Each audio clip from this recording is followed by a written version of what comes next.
Have you ever found yourself standing at the entrance of a shopping mall, looking at the parking lot and thinking, how do these people do it? Everyone parading around with a brand new car, while I'm here struggling just to pay for the internet. It feels like the entire planet is driving a zero-mile car, while you balance yourself like a juggler, trying not to let any bill knock you down. And then the question comes up, how is it that so many people buy zero-mile cars? And I'll tell you right away, it's not because they're rich. What you see the most out there is people driving debt that smells like a new car. Because you already know the script. The salary comes in and evaporates faster than water in the heat. Rent, monthly groceries, transportation, internet, electricity. And there's still the invisible pressure. It's time to change your car, isn't it? Nowadays, having a new car has become a kind of social medal. A lot of people think success means this, switching vehicles like switching clothes. And the automakers? They are masters at that. They spend fortunes on ads that don't talk about fuel consumption, maintenance, taxes, or cost in dollars. What do they sell? Stories, fantasies, the feeling of freedom on the road, the image of someone elegant arriving at the parking lot, the promise of cinematic adventures. They make you think you deserve that treat. After all, you work so hard, and that life is too short to drive something boring. Except this trophy comes with a cost that many people simply ignore. And it's not just the price tag hanging from the rearview mirror. Buying a zero-mile car can be one of the biggest financial holes someone can get into. Today, I want to show you how so many people leave the dealership smiling and return home with a commitment that drains years out of their lives. I'm going to explain the real price of that choice and also show you 5 steps to get your car without being devoured by eternal payments. And I guarantee you, after understanding this calculation, you'll rethink a lot of things. Let's get straight to the point. How does someone buy a car that costs more than what many people earn in an entire year?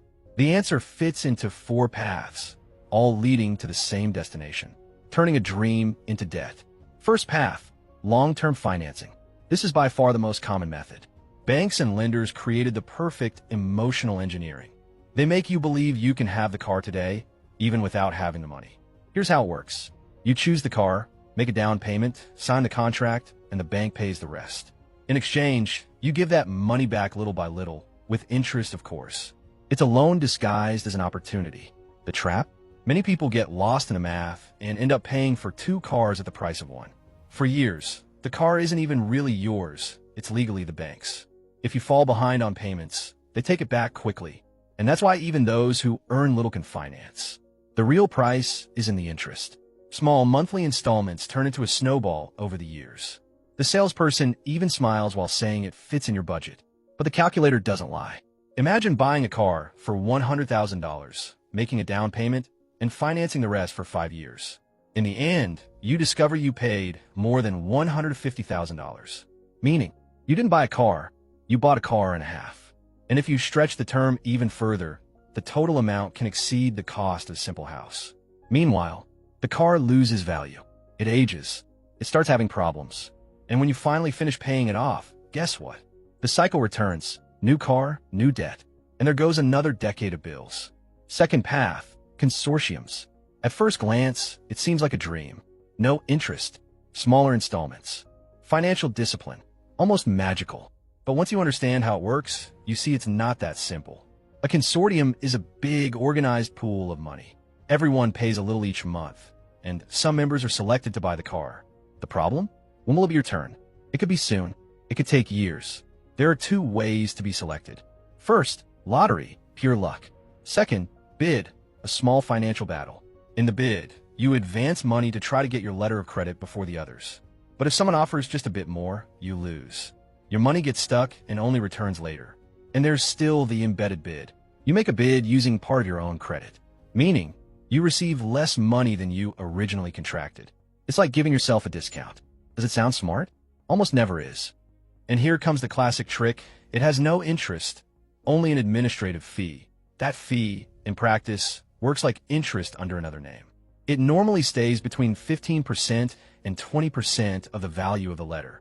In other words, a $100,000 letter becomes $115,000, and you still have the reserve fund and the insurance. In total, what seemed like $100,000 becomes $118,000 to $120,000. And the most complicated part, you can wait years to be selected. Some people wait 5 or 6 years without any car. Meanwhile, those who financed are already driving from day one. Another problem, the letter increases slowly, around 6% per year, but cars rise much faster, especially the new models. Result, your letter grows, but loses purchasing power. And even when you're finally selected, you do not go out buying immediately. The administrator needs to approve your income before releasing the credit. And the car is held as collateral, exactly like in financing. If other people in the group stop paying, the entire group suffers. The consortium only works for those who are not in a hurry, like discipline, want to try for a cash discount in the future. For most people, it is like financing in slow motion, expensive, slow, and unpredictable. Third path, paying in cash. It is the smartest way and the hardest. Less than 40% of new cars are bought in cash. The rest is debt. Whoever pays in cash gets the car for the real price, with no interest, no fees, with discounts of 5 to 10%. This applies in the 3 markets. It is total freedom. The car is yours. No bank, no contract, no fear of late payments. The challenge? Saving $100,000 or $120,000 is not easy. Even saving $1,000 per month, it would take almost 8 years, not counting adjustments, unforeseen events, inflation. That is why so many people fall into financing or the consortium. It is not a choice, it is a lack of alternative. Fourth path, using your used car as a down payment. It seems smart. It almost never is.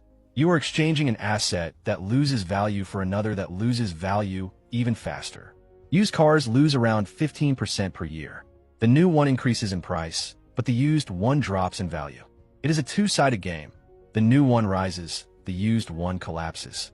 Result, you hand over your car for $50,000, and the dealership pays $40,000 because they found a tiny defect. It is part of their margin. And then you get excited.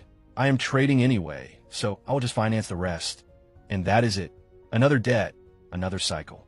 Now, the part that hurts. The real price of a new car. Having a brand new car costs far beyond the installment. Fuel, insurance, maintenance, taxes, parking, unforeseen expenses, depreciation. Adding everything up, the annual expense skyrockets. It is money that does not return. It does not become assets. It does not yield. It does not build wealth. And there is still the opportunity cost. Every dollar placed in the car stops being invested in something that could grow. Changing cars several times can cost a fortune in lost wealth over the years. And the truth is, a good car is the one that fits your budget. Now that you understand that a car can become a financial drain that swallows your money, how can you make sure you will buy one without ruining your finances? First, define a realistic limit. The value of the car should not exceed 50% of your net worth, nor compromise more than 15% of your monthly income. Second, build a reserve before buying. Save at least 30% as a down payment or pay in cash if possible. And have a separate emergency fund so you're not dependent on loans in case of unforeseen events. Third, prioritize maintenance costs, not just the price. Calculate taxes, insurance, fuel, and inspections. A cheap car to buy can be expensive to maintain. Fourth, avoid long terms. If you need to finance, do not exceed 48 months. Longer terms increase interest too much and make you end up paying the price of 2 cars. Fifth, plan before signing. Simulate, negotiate, research models, and never buy on impulse. A good car is the one that fits your budget and does not keep you up at night. Avoiding the new car trap is one of the smartest steps to truly build wealth. Well, I hope you enjoyed the video. A big hug, and see you next time.